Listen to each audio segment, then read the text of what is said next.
Dear student of 9th class, today our topic is chapter number 1।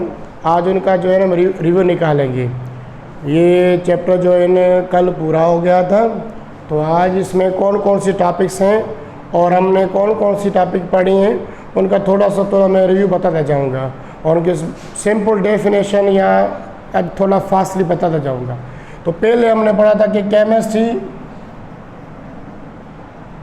Chemistry की हमने definition पढ़ी थी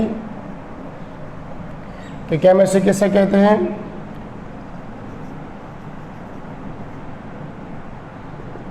तो केमिस्ट्री की डेफिनेशन हमने क्या पढ़ा था?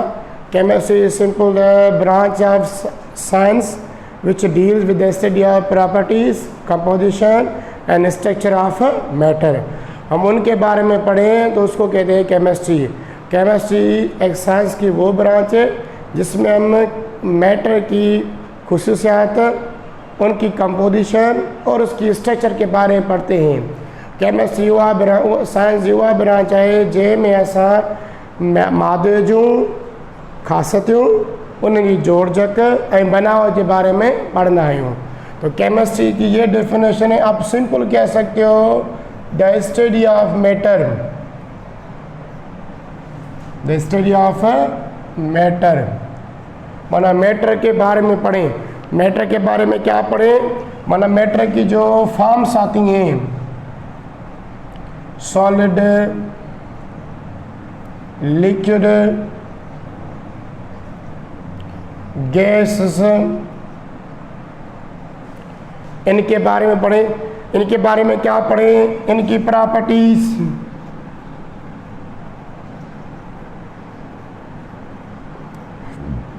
इनकी कंपोजिशन पढ़ें,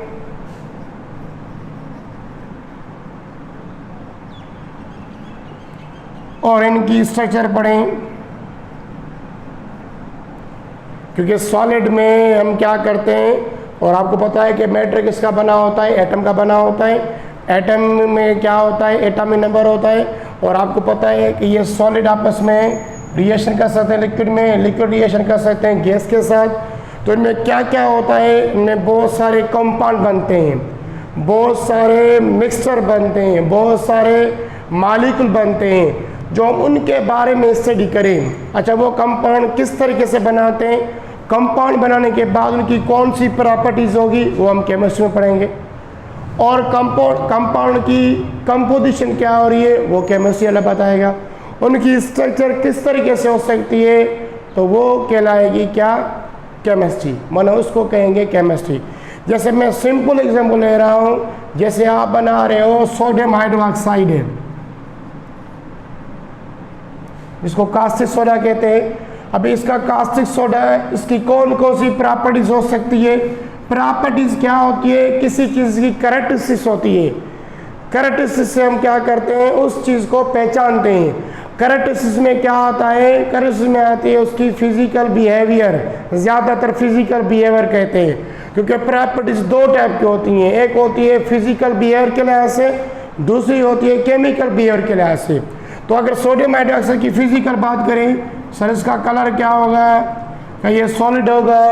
क्या इसमें से इलेक्ट्रिसिटी कंडक्ट होगी? इसका जो अदर फैक्टर है जैसे रिएक्टिव कंडीशन क्या होगी, इसकी पीएच वैल्यू क्या होगी, ये सारा कुछ हम किस में पढ़ेंगे?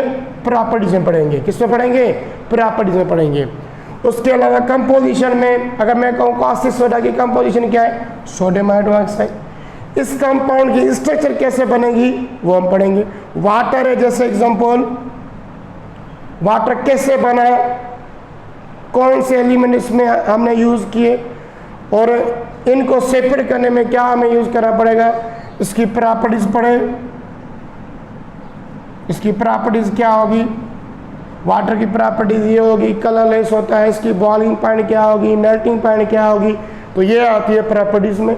इसकी कंपोजिशन क्या है वाटर की, तो कहेंगे कि वाटर की कंपोजिशन है H2O, 2 हाइड्रोजन के मॉलिक्यूल, 1 ऑक्सीजन का मॉलिक्यूल। इसकी स्ट्रक्चर क्या होगी वो हम पढ़ें। अगर इसकी स्टडी करें सर ऐसी हो, इसकी स्ट्रक्चर ऐसे होगी, ज्योमेट्रिकल शेप के लिहाज से इसकी स्ट्रक्चर ये होगी। तो ये कहलाता है ब्रांच। केमिस्ट्री में हम क्या क्या पढ़ते हैं, तो ये थोड़ा सा रिव्यू दिया मैंने। इसके लेक्चर मैंने डीपली आपको फर्स्ट लेक्चर में बताया था केमिस्ट्री के बारे में। तो केमिस्ट्री का ये थोड़ा सा हो गया रिव्यू, इसकी डेफिनेशन। और दूसरा मैंने पढ़ाया था केमिस्ट्री की ब्रांचेस है, ये हो गया केमिस्ट्री का रिव्यू, केमिस्ट्री किससे कहते हैं। अभी पढ़ेंगे इसकी ब्रांचेस हैं, कि केमिस्ट्री की कौन कौन सी ब्रांचेस हैं। तो केमिस्ट्री, ब्रांचेस ऑफ केमिस्ट्री,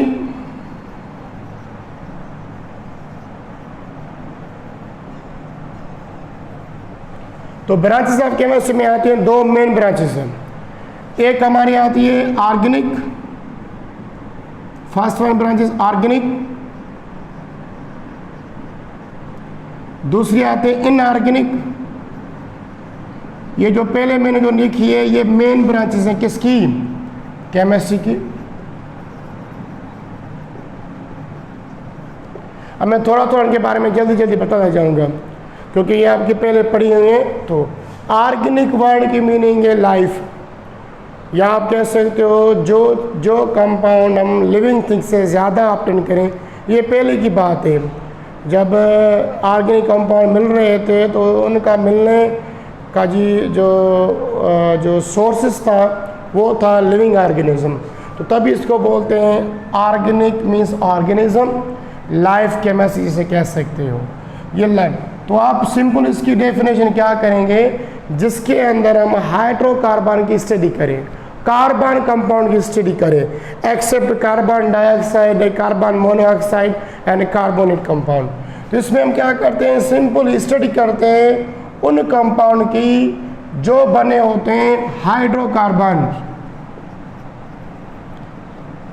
उनकी स्टडी में क्या करते हैं, उनकी प्रॉपर्टीज के बारे में पढ़ते हैं, उनकी रिएक्शन के बारे में पढ़ते हैं, उनकी यूजेज के बारे में पढ़ते हैं, उनके अदर जो फैक्टर्स होते हैं वो हम हाइड्रोकार्बन कहते हैं ऐसा कंपाउंड जिसकी कंपोजिशन हाइड्रोजन और कार्बन के लिहाज से हो, तो उसको कहते हैं हाइड्रोकार्बन। अब हाइड्रोकार्बन कौन से कंपाउंड होते हैं, जैसे एग्जांपल दे रहा हूँ, मीथेन CH4, ग्लूकोज C6H12O6, और भी कंपाउंड लिख सकते हो, क्रूडाल हो गया, केरोसिन हो गया, मीथाइल अल्कोहल हो गया, ईथाइल अल्कोहल हो गया, बेंजीन हो गया। ये सारे के सारे कंपाउंड क्या हैं, देखो सारे में आपको कार्बन और हाइड्रोजन नजर आएगा। तो जिसमें हम हाइड्रोकार्बन की स्टडी करें उस ब्रांच का नाम क्या होगा, ऑर्गेनिक केमिस्ट्री। क्या होगा, ऑर्गेनिक केमिस्ट्री। अब आ रही है इनऑर्गेनिक। इनऑर्गेनिक की मीनिंग है जो ज़्यादातर कंपाउंड नॉन लिविंग थिंग्स से मिले, नॉन लिविंग थिंग्स में मिनरल से मिले। इनऑर्गेनिक की अगर वर्डली मीनिंग लो तो वो कंपाउंड जो ज़्यादातर मिनरल से मिले। मिनरल से कौन से मिलते हैं, जैसे साल्ट मिल गया हमें, साल्ट NaCl हो गया, कैल्शियम कार्बोनेट हो गया, जिप्सम साल्ट हो गया, बहुत सारे कंपाउंड। इसमें हम क्या करें, the study of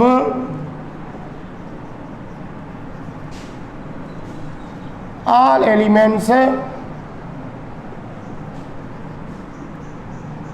and compounds except hydrocarbon. Hydrocarbon के अलावा हम सारे एलिमेंट एंड सारे कंपाउंड की स्टडी करें तो उनका नाम क्या होगा, इनऑर्गेनिक केमिस्ट्री। अच्छा, उनके पर ज़्यादातर ये कंपाउंड क्या होते हैं, ये कंपाउंड में मिलते हैं मिनरल से। ये जो एलिमेंट्स मिलेंगे वो मिनरल्स मीन्स मैदनियात से मिलेंगे। अच्छा, उन मैदनियात के मैं सिंपल एग्जाम्पल ले, जैसे आयरन पायराइट,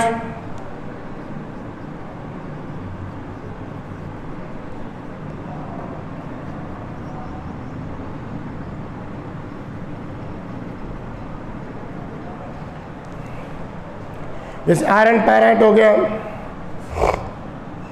आयरन पायराइट की अगर एग्जाम्पल लें तो ये आयरन पैराइड क्या होता है, ये मिनरल्स होता है। जिस तरह कॉमन सॉल्ट, ये भी हमें मिनरल से मिलता है जिसकी कंपोजिशन NaCl होती है।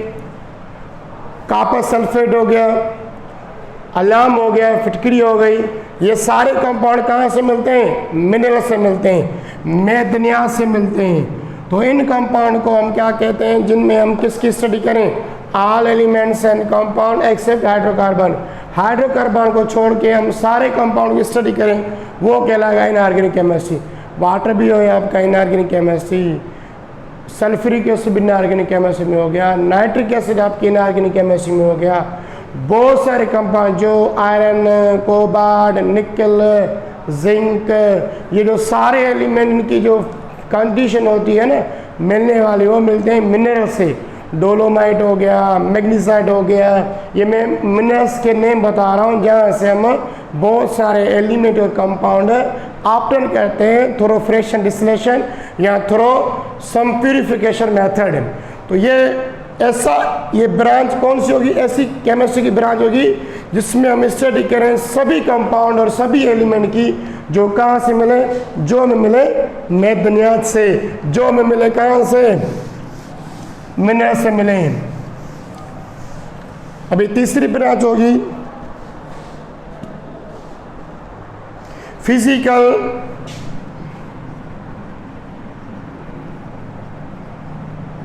केमिस्ट्री। फिजिकल की मीनिंग है नेचर। अब फिजिकल जो केमिस्ट्री में हम पढ़ेंगे, जो हमारे केमिकल रिएक्शन होते हैं, केमिकल रिएक्शन में जो हम लिमिटेशन, जो लॉ या जो रिएक्शन के फैक्टर पढ़ते हैं कि रिएक्शन कब फास्ट होगा, रिएक्शन कब स्लो हो सकता है, रिएक्शन में प्रोडक्ट में क्या चीज़ ज़्यादा मिल सकती है, उनका डायरेक्शन कौन सा हो सकता है, आपने रिएक्टेंट साइड कितना अमाउंट यूज़ किया, आपको प्रोडक्ट कितना मिलेगा। अगर यहाँ से आप सॉल्ट यूज़ कर रहे हो, उधर गैस मिलेगी और गैस कितने अमाउंट मिलेगी, तो वो कहलाएगी क्या, फिजिकल केमिस्ट्री। तो फिजिकल केमिस्ट्री में क्या पढ़ते हैं, वो लॉ या वो प्रिंसिपल पढ़ते हैं जो रिलेटेड हो for the combination of chemical reaction. Chemical reaction में जो उनकी कॉम्बिनेशन कंडीशन हो रही है, जब उनको मिला रहे हैं, जो रिएक्शन करा रहे हैं, उनके लॉस और उनकी प्रिंसिपल रिलेटेड हो।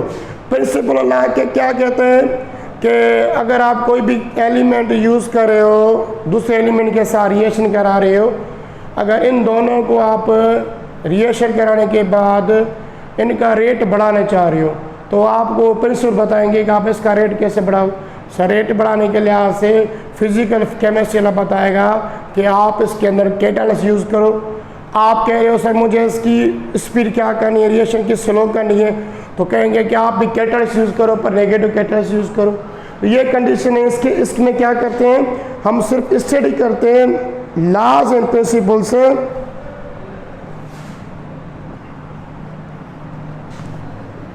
the study of laws and principle for किसके लिए, for combination of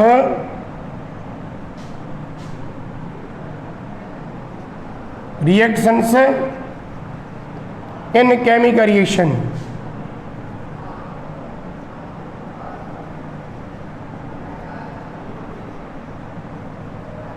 सारा जो फोकस होगा ये केमिकल रिएक्शन पर होगा।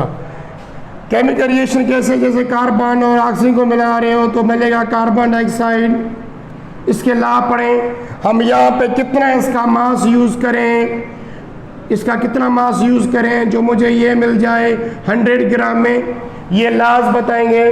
क्या हम इधर इनपुट और आउटपुट डालें, इधर कार्बन सॉलिड एक गैस है, इनके लिए कौन से डिवाइस यूज़ करें। अगर आप एसिड और बेस का रिएक्शन करा रहे हो तो इनके लिए कौन से डिवाइस यूज़ करें, क्या इनसे हीट रिलीज होगी या नहीं होगी। तो ये सारे प्रिंसिपल और लॉज जो केमिकल रिएक्शन में कंबाइन क्या होंगे, कंबाइन इनके रिएक्टर कंबाइन होंगे, उनकी लिमिटेशन, उनकी कंडीशन ये सारा कुछ किससे पढ़ेंगे? फिजिकल केमिस्ट्री में। जैसे इनका रिएक्शन होगा तो क्या मिलेगा, और इनमें से हीट रिलीज होगी या नहीं होगी, किसी रिएक्शन में हीट देनी चाहिए या किसी रिएक्शन में हीट कितने अमाउंट में निकलेगी, वो सारा कुछ हम कौन सी ब्रांच में पढ़ेंगे? केमिस्ट्री वाली ब्रांच में पढ़ेंगे। माने chemistry branch, physical chemistry branch कौन किससे रिलेटेड होती है? वो प्रिंसिपल और वो लॉ जो रिलेटेड हो किससे? For the combination of reactor substance in chemical reaction. Chemical reaction की जो कंडीशन पढ़े, उनकी लिमिटेशन बिहेवियर पढ़े, वो कहलाएगी क्या? Physical chemistry. तो फिजिकल केमिस्ट्री सिंपल है कि जिसमें हम किसके बारे में पढ़े?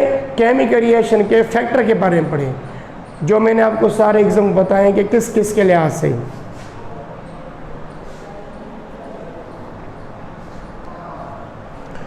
अभी फोर्थ जो ब्रांच है वो एनालिटिकल ब्रांच है। जल्दी जल्दी पढ़ते हैं।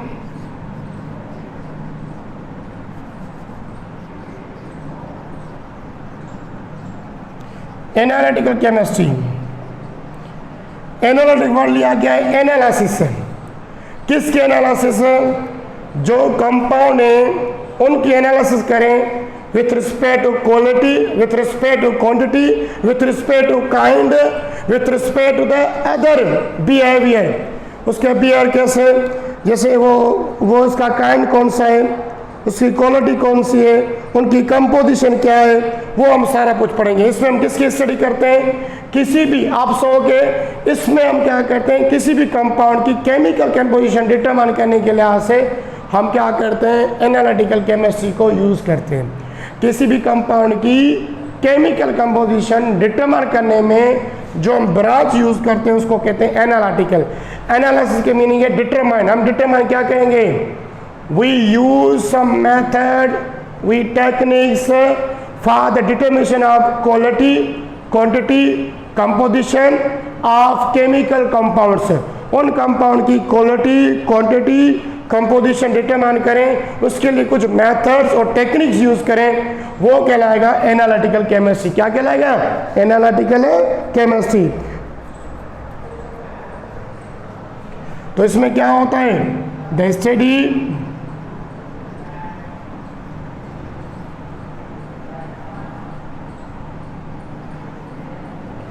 the study of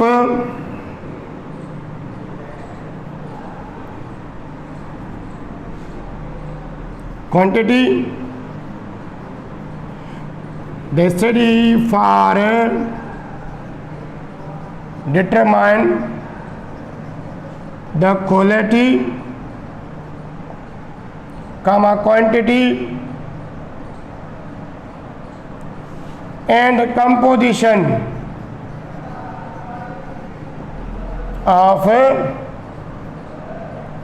chemical compound. किसी भी केमिकल कंपाउंड की हम उनकी क्या डिटरमाइन करें? क्वालिटी डिटरमाइन करें। जैसे ये वाटर है, इधर NaCl है और इधर हाइड्रोजन क्लोराइड है, इनकी क्वालिटी डिटरमाइन करें कि इसकी क्वालिटी क्या होगी, इसका कलर कौन सा होगा, क्या ये एसिड है, क्या ये न्यूट्रल है, क्या ये बेस है, क्या ये हार्ड है, क्या ये सॉफ्ट है। इन तीनों की हम क्वालिटी में ये डिटरमाइन करेंगे। क्वांटिटी मीन्स ये अमाउंट है, इनकी अगर इतने मोल उठा रहे हैं तो अमाउंट कितना होगा, अगर इसका इतने मोल उठा रहे हैं इसका अमाउंट क्या होगा। क्वांटिटी इसका अमाउंट डिटरमाइन करती है।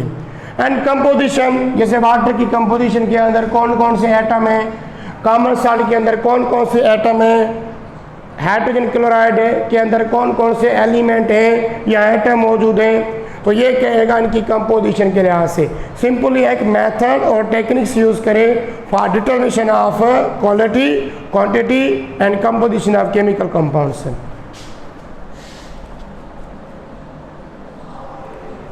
Fourth one is biochemistry. बिल्कुल ईजी है, जो लिटर किससे हो, वो टेक्निक्स और वो मेथड, वो लॉज, या सिंपल कहो bio chemistry. Bio means life, chemistry means chemicals. Biochemical is also called biochemistry. इसमें हम किसकी स्टडी करते हैं? जो लिविंग थिंग्स में जो कंपाउंड होते हैं उनके बारे में पढ़ें।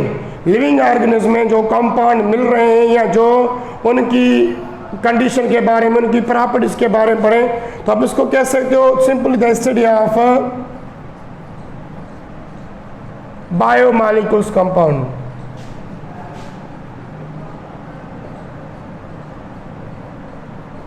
बायोमॉलिक्यूल कंपाउंड कहते हैं जो लिविंग ऑर्गेनिज्म से हमें कंपाउंड्स मिले। 6 नंबर, जैसे ग्लूकोज हो गया, ठीक है, ये बायो कंपाउंड्स में मिलता है, प्लांट्स में से मिलता है। फैट हो गया, ठीक है, कार्बोहाइड्रेट हो गया, तो इनके बारे में पढ़ें, इनकी प्रॉपर्टीज के बारे में पढ़ें। शुगर हो गया जो, और प्रोटीन हो गया, इनके बारे में हम पढ़ें, इनकी स्टडी करें, इनकी मेटाबॉलिज्म के लिहाज से पढ़ें, तो वो कहेगा biochemistry. Industry chemistry,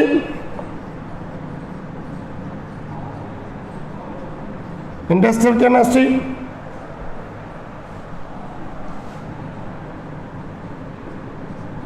industrial chemistry. अब इंडस्ट्री वो जगह होती है जहाँ पे हम कोई भी केमिकल रिएक्शन करा के हम हाई अमाउंट में कोई भी चीज़ लें। माना ये डिपेंड करेगा इंडस्ट्री प्रोसेस है। जो इंडस्ट्री प्रोसेस में केमिकल रिएक्शन होते हैं, किसके लिहाज से? हम केमिकल कंपाउंड्स बनाने के लिहाज से। जैसे सोप इंडस्ट्री होती है, सोप इंडस्ट्री में सोप बनाते हैं, तो सोप को बनाने में कौन कौन से केमिकल यूज़ करें, कौन से इसके अंदर रिएक्शन यूज़ करें, कौन सी लिमिटेशन यूज़ करें। जैसे डिटर्जेंट इंडस्ट्री हो गई, सीमेंट इंडस्ट्री हो गई, तो हम इसमें क्या करते हैं, किसकी स्टडी करते हैं? ये स्टडी करते हैं डिफरेंट केमिकल कंपाउंड्स जो यूज़ होते हैं किसके अंदर? इंडस्ट्री के अंदर। किसके अंदर? हम स्टडी करते हैं द स्टडी, सिंपल इसकी definition, the study of chemical process or chemical compounds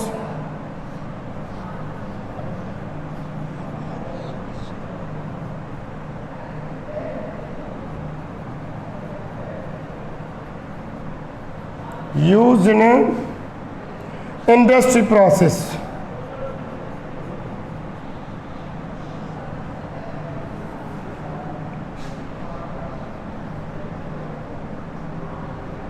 in industry process, जिसमें हमें इंडस्ट्री प्रोसेस में हमको यूज़ करें तो वो कहलाएगा क्या? वो केमिकल प्रोसेस या वो कंपाउंड यूज़ करें किसके अंदर? इंडस्ट्री के अंदर, उसको कहेंगे industry chemistry. 7 number chemistry, nuclear chemistry.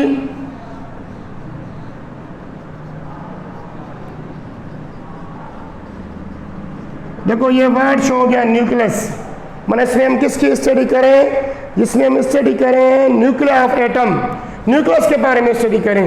अच्छा, न्यूक्लियस के बारे में क्या स्टडी करें कि न्यूक्लियस में से कौन सी रेडिएशन इमिट हो सकती है, न्यूक्लियस में जो रेडिएशन इमिट हो रही है हम उसको कहाँ कहाँ में यूज़ कर सकते हैं, किस किस जगह पर यूज़ कर सकते हैं। तो ये सिंपल स्टडी क्या होगी? द स्टडी ऑफ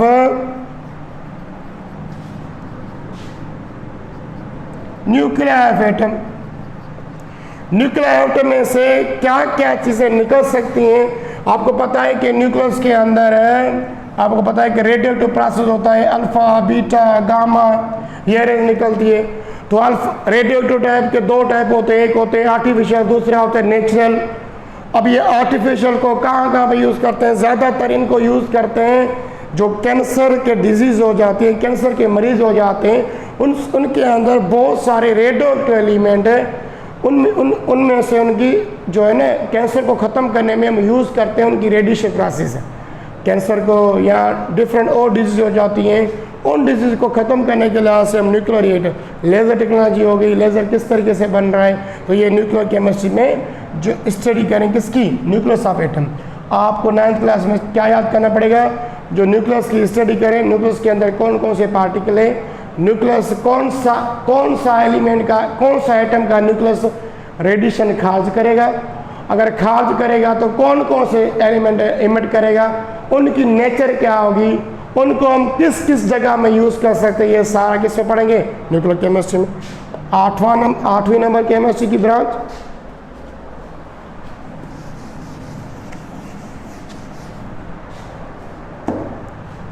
इसमें सारे 8वां नंबर होगा एनवायरमेंट केमिस्ट्री।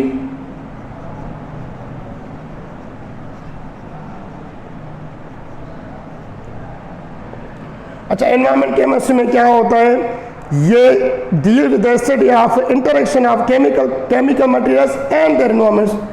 केमिकल मटेरियल्स जो यूज करें उनका अफेक्ट एनवायरमेंट में क्या हो रहा है, तो वो कौन सी ब्रांच पढ़ेंगे, वो पढ़ेंगे एनवायरमेंट केमिस्ट्री में। जैसे बहुत सारी इंडस्ट्री केमिकल वेस्ट करती हैं, गैसेस वेस्ट करती हैं, जैसे कार्बन डाइऑक्साइड हो गया, सल्फर डाइऑक्साइड हो गया, या बहुत सारी केमिकल अनवांटेड वाटर या केमिकल कंपाउंड से यूज़ करते हैं लेक्स में। पाउंड बहुत सारी जो बाहर जो मटेरियल होता है सॉइल में वेस्ट करते हैं, उन पर इन्वायरमेंट में क्या अफेक्ट हो रहा है, तो हम अफेक्ट बढ़ेंगे किसके अंदर, इन्वायरमेंट केमिस्ट्री के अंदर। यस, क्या होता है, द स्टडी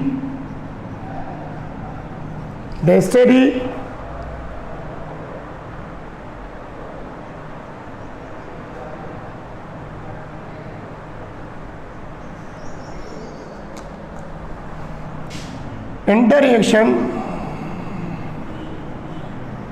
ताल्लुक किसके ताल्लुक बीच में, आप केमिकल मटेरियल्स एंड एनवायरमेंट। जैसे एग्जांपल जो एसिडिक रेन होता है, एसिडिक रेन क्यों बनता है, जैसे ओजोन की लेयर क्यों डिकम्पोज हो रही है, सारा रीज़न क्या होता है कि एनवायरमेंट में वो केमिकल आ जाते हैं। मैंने आपको बताया कि बहुत सारी इंडस्ट्री कार्स हो गई, जो बहुत सारे हम मशीनरी यूज़ करते हैं, वो गैसेस इमिट करती हैं। सल्फर डाइऑक्साइड हो गया, कार्बन डाइऑक्साइड हो गया, और बहुत सारे कार्बन मोनोऑक्साइड हो गया, बहुत सारी ये गैसेस वेस्ट होती हैं, वो गैसेस जाती हैं एयर में। एयर किसका हिस्सा होता है, एनवायरनमेंट का हिस्सा होता है। एयर में आने के बाद एनवायरनमेंट में इनके कौन कौन से अफेक्ट हो सकते हैं, उनकी स्टडी करेंगे किसमें, एनवायरनमेंट केमिस्ट्री में। जैसे अगर कार्बन डाइऑक्साइड, सल्फर डाइऑक्साइड हो जाता है तो ह्यूमन बींग में और लिविंग ऑर्गेनिज्म में कौन कौन सी डिजीज हो सकती है, ये भी हम किससे पढ़ेंगे, एनवायरनमेंट केमिस्ट्री के बारे में पढ़ेंगे। जैसे ओजोन लेयर है वो डिकम्पोज क्यों हो रही है, due to the environment pollution. Environment pollution किस वजह से हुई, केमिकल कंपाउंड की वजह से हुई। कौन से केमिकल कंपाउंड है वो हम उनकी स्टडी करेंगे, वो है एनवायरनमेंट